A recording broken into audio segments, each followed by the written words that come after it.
Hello, everybody, and welcome back again to Love and Action Daily Boost program. We're in week 15 of the year. And of course, y'all know me. I'm Dr. Flo, online coach and mentor, not telling you what I heard, but what I know. What I know is that you're loved and lovable. You've always been loved and lovable, and you're always going to be loved and lovable for the rest of your life.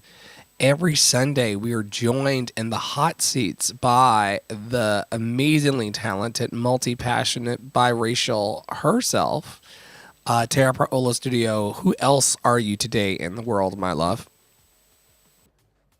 A mom and a Minnesotan and a football watcher.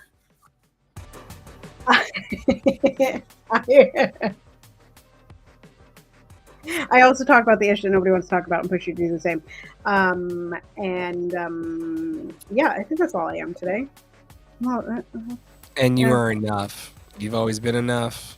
thank you. You're always going to be enough. We gather every Sunday in our root chakra. It's all about I am. I'm enough. I'm loved and lovable. I'm full. I'm safe. I'm enough. I'm capable. I'm able to handle it. I'm able to handle me. I'm able to handle others. I'm able to stand. I'm able to be strong. I am strong. I am confident. I'm capable. And so that's how we root ourselves on Root Chakra Day every week in the network. Of course, as I said earlier, this is week 15. We're going to get to that in a second because we need to go a little bit in reverse into week 14. And Tara's there, and then we'll go for it. Last week was a wild. Y'all know that I don't think either Dr. Flo or I did boosts on the corrected days last week. It's just maybe you've got like multiple retrogrades happening if you believe in that. I know that my brain is definitely retrograding. It was wild. So yes, so I'm going to do inspo first and then move us into crown chakra, and then we will be there. If you're here with us right now, wherever you're watching, feel free to share us with 5 friends. This is a really easily digestible program that we do for free 99. So please feel free to share with your friends. And the inspo today is We the Urban, which is just was posted an hour ago. I was like, I don't have any inspo, but yes, I do. Grief is the love we no longer know where to place. Oh, that's deep. Whoa. Grief is the love we no longer know where to place. It is proof that something mattered, that something touched you so deeply, it still lingers even in its absence. And that's the cruel beauty of it. Grief only exists where love once did. You will take, nope, that's not what it says at all. You will always be your oldest friend. Take care of yourself. Overthinkers thrive with partners who naturally express their love through reassurance. The kind of love that speaks often, not out of obligation or toxicity, but because their language is unburdened words of affirmation. Hold on. Read it one more time. Read it one more time, Taylor. Overthinkers thrive with partners who naturally express their love through reassurance. The kind of love that speaks often, not out of obligation or toxicity, but because their language is unburdened words of affirmation. Detachment is power. Acceptance is power. Clarity is power. You are not hard to love. You were just trying to bloom in places that didn't have enough light.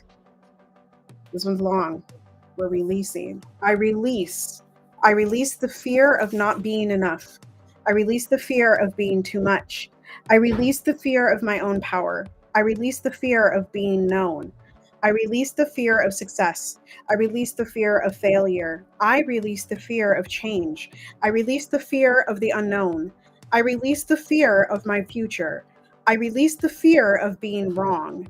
I release the fear of asserting myself. I release the fear of asking for help. I release the fear of confronting my emotions. I release the fear of being seen.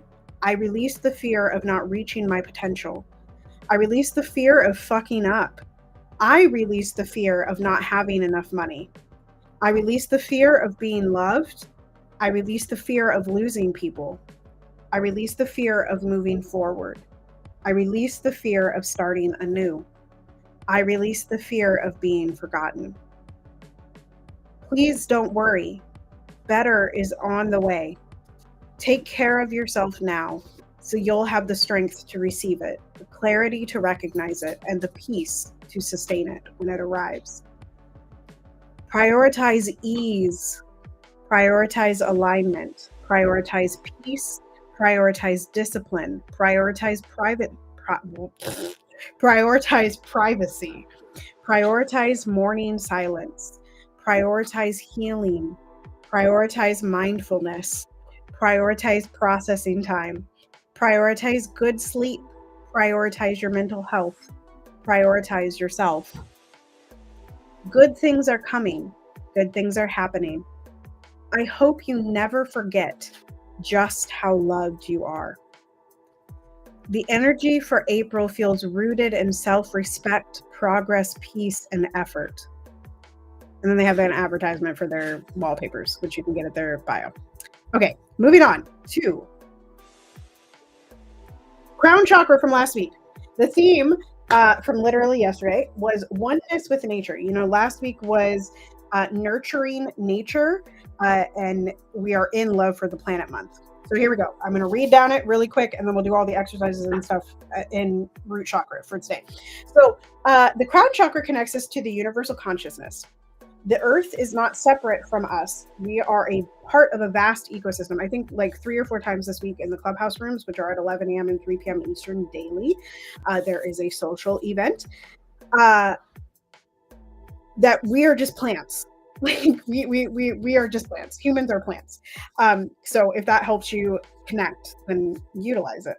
Honoring the earth is a spiritual practice. Oneness meditation. Visualize yourself as part of nature, breathing in unity with all life. I'm going to ask Dr. Flo a question about that in just a second. The affirmation from yesterday was, I am one with the earth and I honor it in all I do. The actionable practice, reduce waste by committing to zero waste, to a zero waste challenge for a day. Spend time in silent gratitude in nature.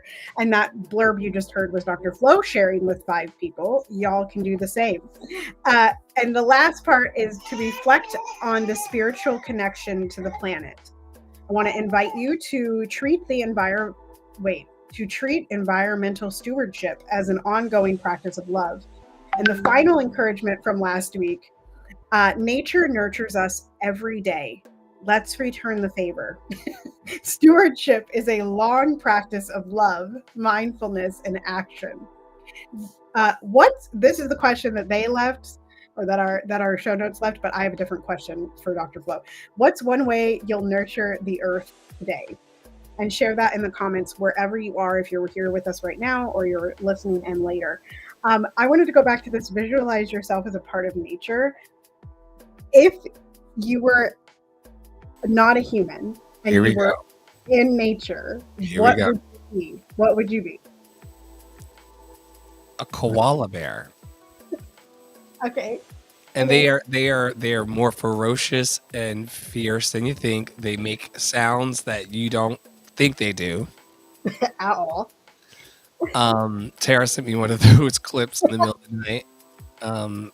That's why I don't sleep as well as I could, folks, both the caffeine and threads and random Blizzard takes me out every time it shows up on my feed, and now it's just there. I get it every time. Well, they know that that's how they're going to get 10-second views out of you, so they're like, just put something really bizarre sounding and she'll stay and share it, and then you sharing it with me is how it's going to be in your For You page forever, depending on whether it's the Amazon For You page or the X sponsored For You page. We don't know in the next 75 days what that's going to look like, but this isn't Deconstruction Junction yet, folks. Not yet. We're coming soon. Definitely a koala bear.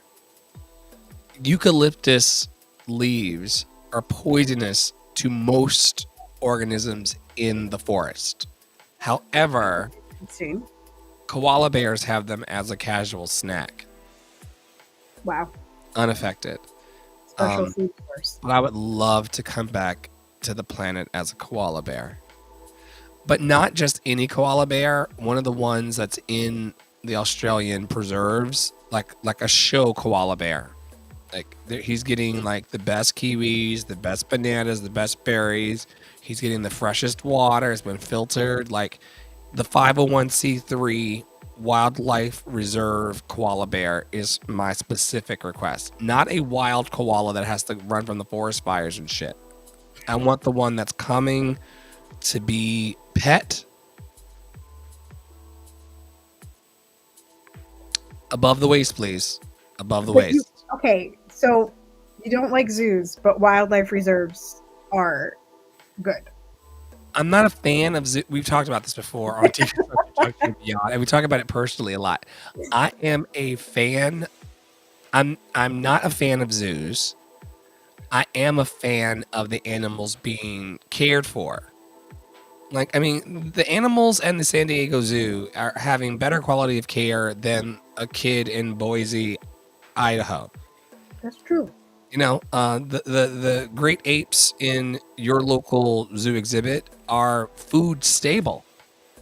They are. We cannot do that for all the children of America. So I'm like, yo, I'm not sure if I really like the animals being caged like that. However, you know, I see the way the lions and the tigers eat when they're not trying to like eat their handlers. And they eat really well, you know. And some of them even get boops. Like I always see on TikTok, like people like boop. They boop the cats. They boop. Oh, the large cats? Yeah. Oh, you know, y'all know I'm all about the Tiger King and shit like that. I love. For me, it's less the cats. It's more the person. Like, what makes a person want to go boop? Have you seen any of the Russian ones, the Russian bear videos, where they're like out just playing in the snow with large? Boop. Yeah. Boop. God grant me the audacity of a person who can boop. Good Lord. A large cat. Good Lord. Shall we cross over? Week 15. Here we go. So, this week, y'all, is going to be one of our favorite weeks to hopefully do every day, the best we can. We are working on our 74th week of producing this version of content for the world. I literally shared today on Facebook. I had a memory of doing Crown Chakra last year on today. So I shared it. Oh, wow. Doing live. So we have definitely been doing this. Serendipitous too, because sometimes the days don't land that way on the calendar. And y'all, I do not have a cocaine issue. It's allergies. I just like literally plugged one on my nose and like sniffed it. And I'm like, no, it's not. That was me this morning when I woke up. I looked at my phone and Dr. Flo was sending things to the chat and it was like 6:45 my time and I was like, yeah, I'm trying to keep it clear, y'all. It was like yellow and green day before yesterday. Shout out to all the people who are dealing with allergies and just trying to stay clear in their rhinus region. I don't know why I came out that way. Anyway, it's week 15. It's all about food and love. This week, we're going to celebrate food as a sacred love language that connects us to the earth and also to each other. And of course, each day is going to bring a chakra connection, a mindfulness practice, a nourishment teaching this week that's going to combine and love, and also a call to action. So as you tune into our individual YouTubes and our collective operations, you're going to just hear a bunch of juicy stuff this week. Tara and I both run independent businesses, independent coaching and service practices, and this is something where we get to stay tethered in a healthy way to each other week after week. And so for those of you who tune in on TikTok or on YouTube or Facebook and are following along, including our donors and our sponsors, super, super grateful because yes, yes. And yes. A broken clock I am. And every Sunday we come into the roots. What's been so healthy about this over the last 74 weeks with Tara is that I know that on Sunday we're going to say something to each other or about each other that is going to make for a stronger week. You know, you don't want to walk into the week, certainly not know what you're doing. The inside joke that you all can't hear or see is that I told Tara that there was something new to our show notes that were added by the new GPT. She goes, I don't know, that's always there. And I'm like, since week 10, it's been there. And I'm like, you know, you learn as a real husband and a work husband that sometimes just yes, Smile and nod, dear. because there's two themes.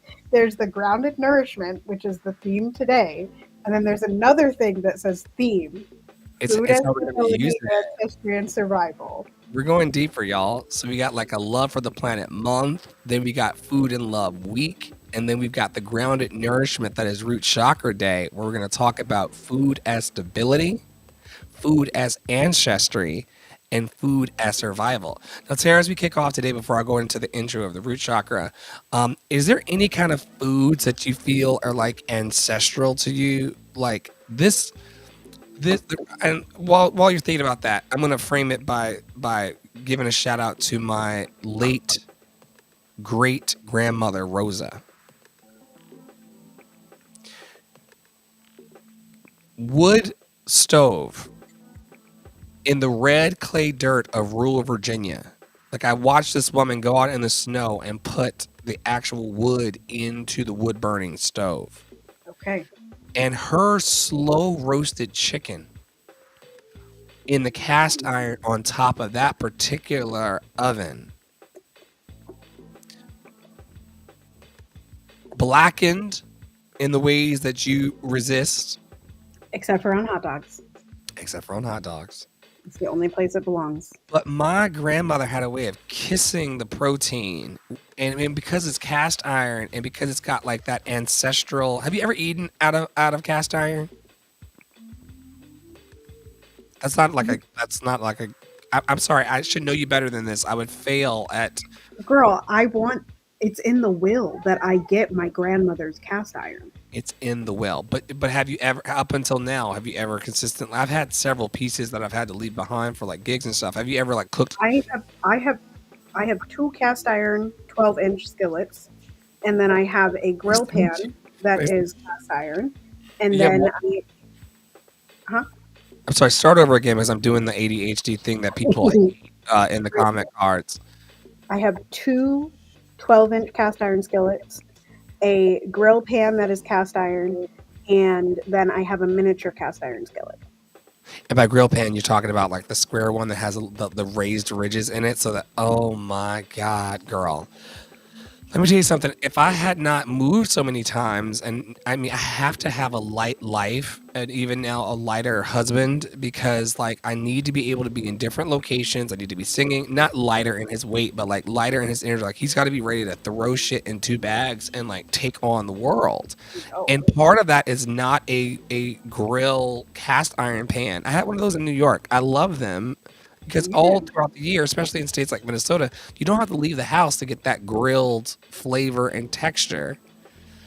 And you've made me remember what that was like. So yes, I did know in the recesses of my mind that you were a cast iron holder.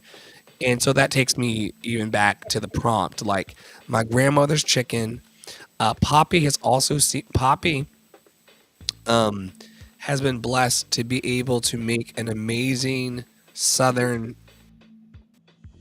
home fried skillet potato and like southern home American fries, but Dr. Flo doesn't like it when I call it American fries.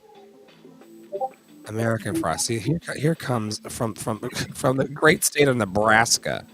No, that's from American Mississippi. fries. That's what Daddy calls them. Wait, I put American fires, and that's a dyslexia. Oh yes, yes. But see, no. These are kind of American fries. I get it. American fries, home fries. Okay, they're different versions. Not the cubed. Poppy Water makes the thin sliced southern. I don't make the cubed either. I make the thin sliced with a little bit of onion on the top, but you put the onion in later. You start it in shortening if you're not vegan. You start it in shortening and you add butter. It's a mixture of shortening and butter in the cast iron, and you let that go. And then you make your layer of potatoes. You let the potatoes cook and get crispy on both sides. and then you put the onion in so the onion doesn't burn, and you got salt and pepper, and that's it. But it's like slow heat. And my grandmother, my great grandmother, excuse me. I'm not sure if I told you, my great grandmother is actually where the singing comes from. She was a church soloist and would do amazing hymn solos. My great grandma Rosa, like, would just sing like operatically over the entire church. I never shared that with I don't you. think I knew that. No, Yeah, because it makes me a little, sleepy. yeah. Poppy makes his lady's potatoes, and I've wept into the plate about it. It's something that reminds me of a very grounded, rooted, loving place. We're talking about black people, my people, who pulled the potatoes out the ground in the yard, Yeah, and then sliced them and put them on the wood fire stove. It took time to make that. I don't think that I appreciated it as a child. It was just yummy food to me. Yummy rustic food. I mean, it's like there's wood going into the stove. yeah. When did you do that last?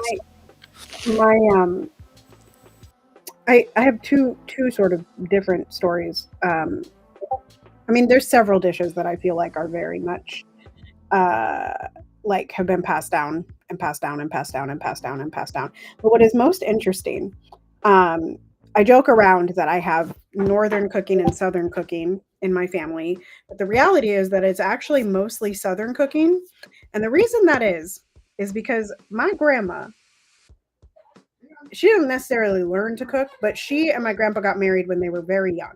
My grandpa entered the Navy when he was 15 illegally, and sounds like it's bottle time. Um, and they got married. They met and they got married in like 3 months after meeting. It's crazy. So anyway, but Grandpa is from Arkansas. This is my white grandfather, y'all. Because my dad's family is from Mississippi. But so my grandma learned to cook Southern fried chicken, Southern, fried green tomatoes. Poppy and I were talking the other day about the cornmeal. That fried green tomatoes are just cornmeal, and like fish, you just put cornmeal on. Like that kind of stuff and no milk with the fish. Like that was a thing. So I feel like a lot of the dishes that my grandma makes, like the way that she makes roast, is very much like down south. But when I think about my dad's family, the recipe that like come through. Oh, and then the French strawberry dessert. Nobody ever knows what I'm talking about when I talk about that, but my grandma makes it. I love a French strawberry dessert. Salsa, or is it pasta salad? It's a pasta salad base. It's just the marinated vegetables that's going into mise en place. It looks amazing, King. It looks delicious. On the other side of the family, the recipe that I feel like got passed down is there's two. The ribs and the barbecue sauce that my uncle makes. He lives in Chicago, but he's from Mississippi, obviously. But like, oh my God, you have never had a rib like that. Never had a rib. Never had a rib. You ain't never had a rib. Never had a rib. You ain't never had a rib like that. But the other thing is, and y'all have heard me talk about this before, the caramel cake, the caramel pound cake with the homemade caramel icing. Oh yes, the authentic caramel pound cake that you got to sit down to eat. Wait now, because this is a debate amongst amongst the ninjas. This is a debate. Is caramel cake to you a caramel flavored cake, or is it a yellow cake with caramel drippings? It is a pound cake. Oh. Our family's is a pound cake cooked in a bundt pan. Okay. But you can play because then Poppy has commentary, and I'm gonna hand him a microphone so he can get on the pod. A bundt pan, and then you take it out, and it's like thick frosting. When you freeze it, it like chips off. It's like caramel. It's like caramel candy. Come on, talk get your headphones off. Tuesday. You want to put the vegetables in it? Guest host. If you scrape the rest of them, all the little extra bits with the rubber scraper for me. Don't waste nothing. Not a thing. Ooh, Oh, girl, look at your hair. was I saying y'all get to see wig today? You're so beautiful. Thank you. You are too. Takes one to know one. Um, T. My personal, well, not her, but T and her T. Caramel cake can be made with yellow cake mix or any cake mix. If you wanna, okay, that's the technical. And if you're doing it right, you're using yellow cake mix. It's just yellow cake and caramel. From scratch pound cake. From scratch pound cake with caramel ice. That's Yes, that's how my aunt just makes it. That's how my aunt yeah. makes it. She used to work at the bakery in Kroger most of my childhood, and she makes it yellow cake mix style. Make the yellow You, cake you, well, later. maybe you can't have caramel. Can you have caramel? Well, caramel's just it's just sugar and like Oh, well they use butter, but I've done it with oil and I've done it with the vegan butter. oh, I can okay. make caramel with the vegan butter Yeah. because Yeah, because it's just like brown yeah, it's sugar. like brown sugar melted down in butter, or you can use oil, but Yeah. it's not as thick or it takes longer. I've used Yeah. oil, but it took longer to get the consistency that I like. Right. A lot longer. Correct. I Caramel got cake you. is good, but it's a toothache waiting to happen personally. That part. Like Uh, one slice. Give us That the rundown on your pasta salad that you just sent to the chat. oh, so the pasta salad, I used like they had a big old thing of parsley. I guess you know the parsley's in season and all the so big size of my head packets. I used probably half that much of fresh parsley in the mix. So about a half of that of fresh parsley, and then I used a whole red bell pepper, a whole orange bell pepper, half a yellow and half a green bell pepper, a whole long zucchini, and I feel like there was something else green. I have not added. I was going to add like the little spring mix to it, but I decided to just leave that alone because that could be on the side. We could put that on. Amazing. Yeah. And then I used 4 tomatoes. I was going to just use Okay. 3 tomatoes, but there was one in the pack that was mushy, and she wasn't going to last that long. So I was like, I let me. feel like I should send you the recipe to a quinoa salad that I made last summer.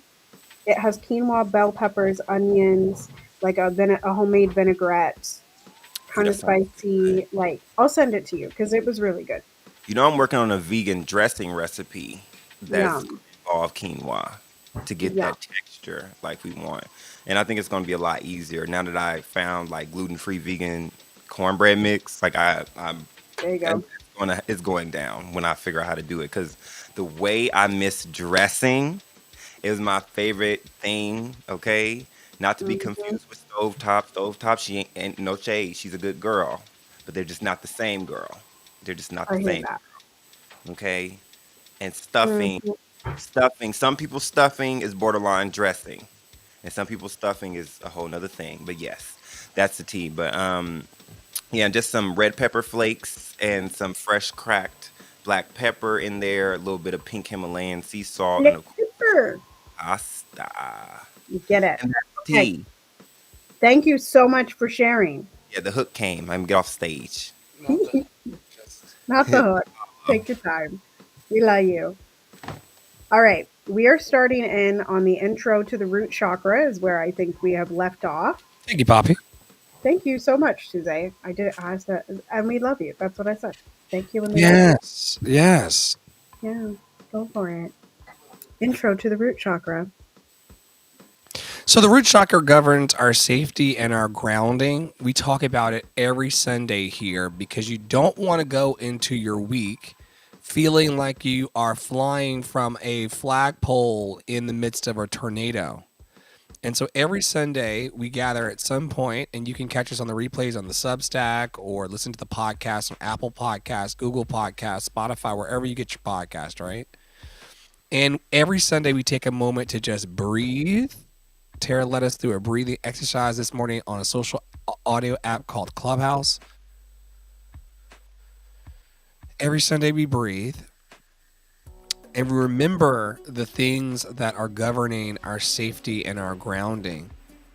All of our food systems begin with the soil, and the more rooted our food is, the more rooted our lives are. Have you ever noticed that when you eat a bunch of like processed foods and what they would call like junk foods and things, your body sometimes, I mean, I love it. It tastes so good. Y'all know I love a Haribo.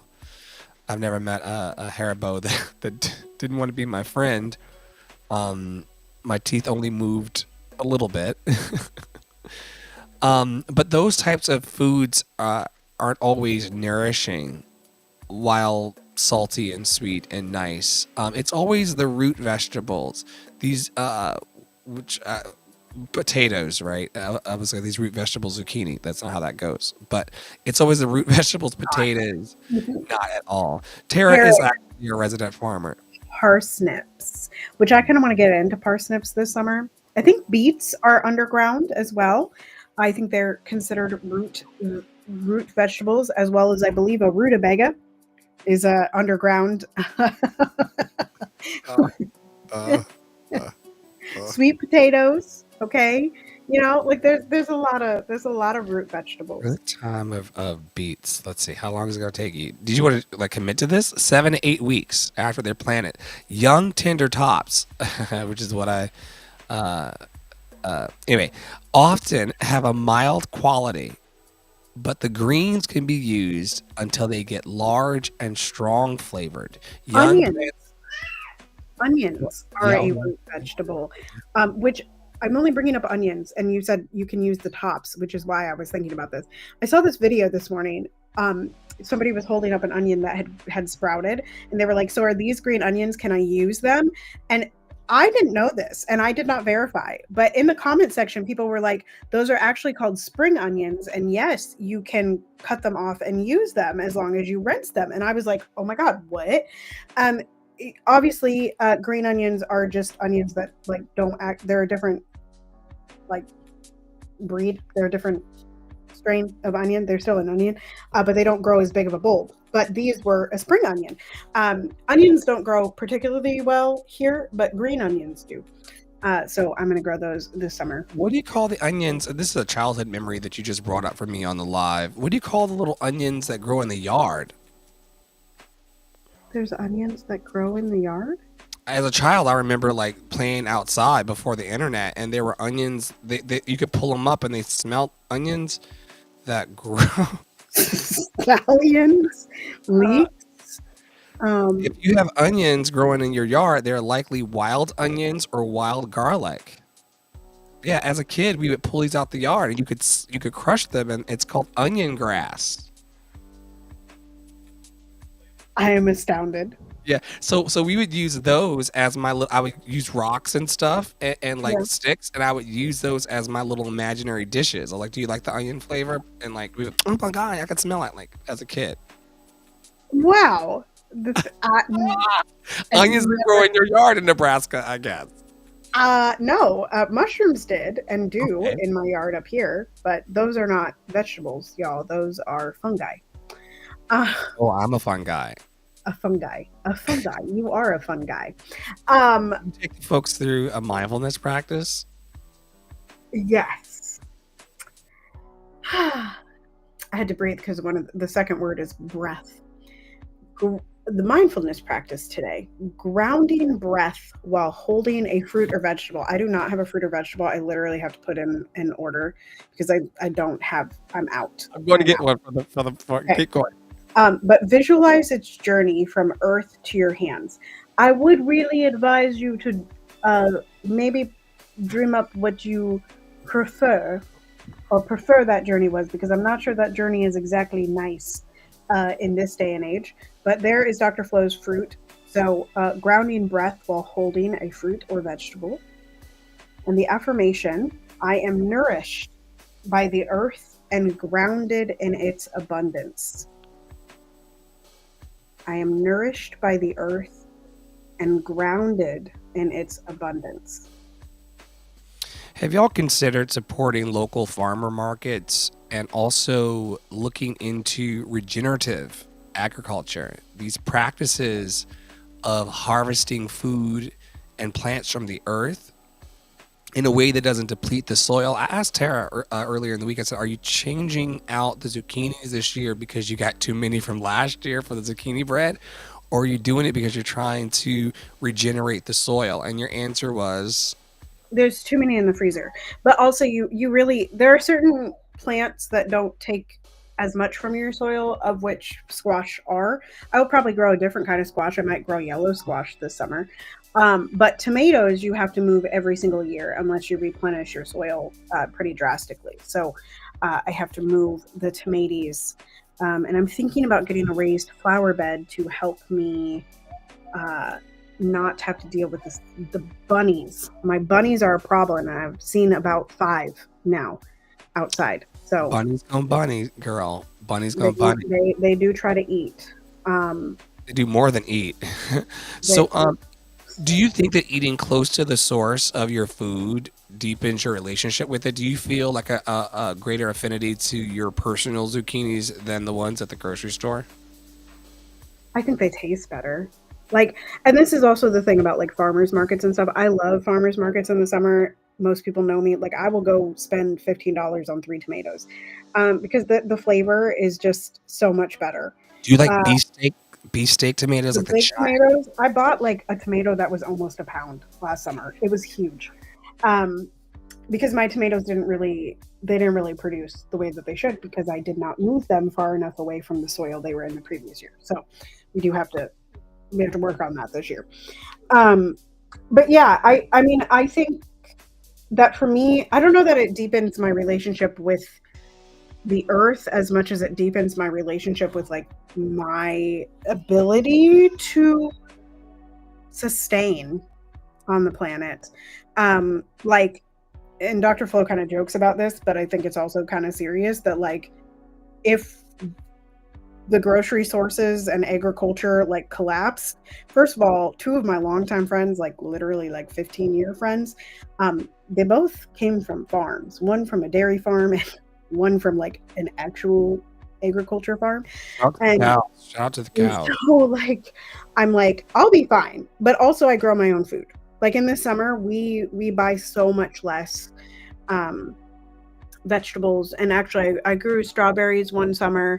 Those got eaten by the bunnies last summer, but they did come back. Did you know strawberries are perennial plants?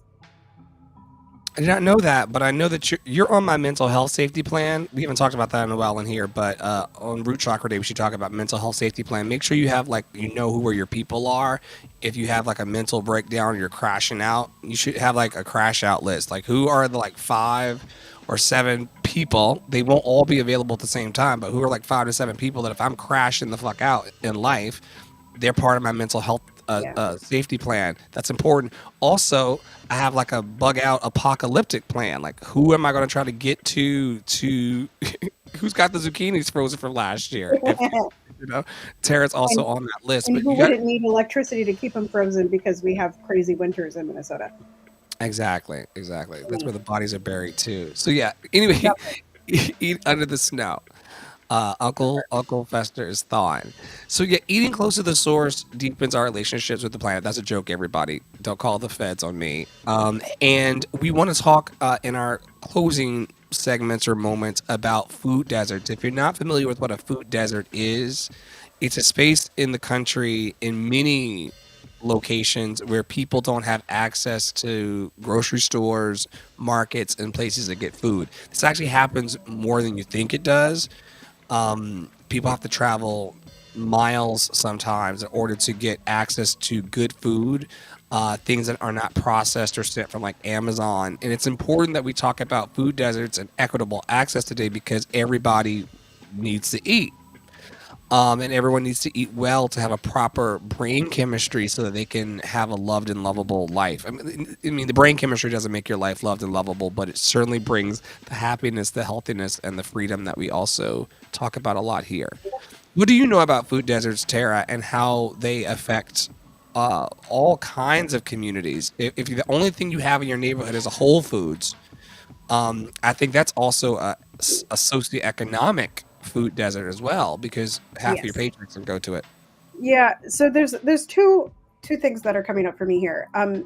Number one, my grandma actually lives in an area that is a food desert. She has to drive at least 30 miles to get groceries. Not anymore. Before she moved into the home. Um, but before, she could go get milk at the gas station that was 5 minutes down the street. But anything else, you had to drive much further, which is pretty crazy to think about. Um, and actually, my dad lives in the middle of literally nowhere, and the Piggly Wiggly is like 20 minutes away. So Not the Piggly Wiggly. it's that's the closest one, and then there's a Wally World. But I guess there's three things that come up for me. So the second one is that when we're talking about boycotts and we're talking about boycotting Target and Walgreens or Walmart, I understand why, but the reason why there is so much pushback is because oftentimes those places are the places in the food deserts as the one singular place that people can get food for an affordable price and not have to drive 2 hours to get their groceries. So just remember that. And then number three, I wanted to lift that food deserts can happen really, really quickly. I can think of all those places. I can think of those instances. I can think of like in rural Minnesota, those people are, they come into St. Cloud once a week, from out in rural places to go to the Walmart to get their food. But also during the uprisings for George Floyd's murder, places were burned, and Cup Foods, which is literally like he was murdered outside of that, had to close down, and it was one of the few grocery stores and like affordable places in North Minneapolis. And so because places were being burned down and because that store was closed because of the uprisings and a lot of the places were boarded up at that time for protection against white supremacists that were here, because it was not Black people burning those businesses, folks. That would be the white people that came in from out of state. Anyway, so that caused a food desert, and that's why you saw like massive people coming from the suburbs who were able to go to Costco and able to go to Walmart, bringing food down to North Minneapolis. So it can happen really quickly. I mean, that happened in like 5 days, and it remains a food desert there. So and let's not ever, this isn't Deconstruction Junction, but let's never get twisted that all of what we just discussed is orchestrated by capitalism. Correct. I'm not sure if you saw on Threads the video of the young woman being held against the wall by the NYPD for like selling fruits and vegetables in the subway system. It's apples and oranges a bit, except that it's all fruit that's being kind of gate kept, and it's nuts. We want to encourage you all to buy one local or organic item this week if you can. You may not be able to. I'm not even sure if I believe in organic sometimes. I think it's like a labeling thing. But try to make a healthy choice for you. We try not to be prescriptive and tell people what to do here, because we certainly don't want to be told what the fuck to do. We're very grown and very adult here. However, may we suggest that you make a healthier choice for yourself and a healthier choice for the planet, so you can feel good just that day about, like this pasta salad. It's a gluten-free pasta salad. It's got quinoa and rice pasta as the base. Whatever the little tube ones are called, they have names. It's not bow tie. It's a little penne. Yeah. Thank you. It is a penne. It's a penne. And so, but as we eat this quinoa rice penne, and the vegetables that have been freshly chopped, and I'm gonna put some feta on top, and I'm gonna grill some chicken and like thin slice it and put it. You don't do feta either. She don't do eggs, except for in the egg drop soup. Nasty and rude. She don't do avocados. What? Not in the pasta salsa, Tara's. She don't do peas. No. Yeah. And she don't do feta, we learned today. Do you do soft cheeses? Any soft cheeses, brie? I love brie. What? I Why do like you draw a line brie. I like goat at feta? cheese. I I will just not push you. Oh, don't like goat feta. cheese. Yeah, but I feta's love a not your goat thing. cheese, like goat cheese, spinach, and strawberry salad with a balsamic vinaigrette and a little bit of pepper. Black pepper is my jam. Feta is from Greece, made of meat. Being sorry, I'm sorry. Like sometimes I swear to God, I have a thing. Feta cheese is a white, soft, or semi-soft cheese that originates in Greece, specifically from the milk of sheep and traditionally a small percentage of goat's milk. Yeah. Yeah. I don't know why I don't like it. It's not even a texture thing. It's a flavor thing. That one's a Wait, flavor thing. A is lot of the other things that I don't like pungent are for you? texture things. Too pungent and like too cheesy? Yeah. Yeah. And I'm not the biggest fan of cheese, period. So I like Oh, mild cheese, oh, you know? I like a stinky cheese. Fun Uh, too. also Stinky consider winky. everybody. Say it again. I said stinky winky. Stinky, a smelly smell, a smelly, smelly smell. We want to invite you all to consider also journaling, as I did out loud with all of you on today's podcast episode, about how a meal that you've had in your life made you feel safe, rooted, and held. There's such a psychosomatic connection between food and our lives and our stability and our ancestry and survival. So I hope today that you're eating something for your survival, but also perhaps from this episode being a bit more mindful about how your food connects you to all of us and also deeper to yourself.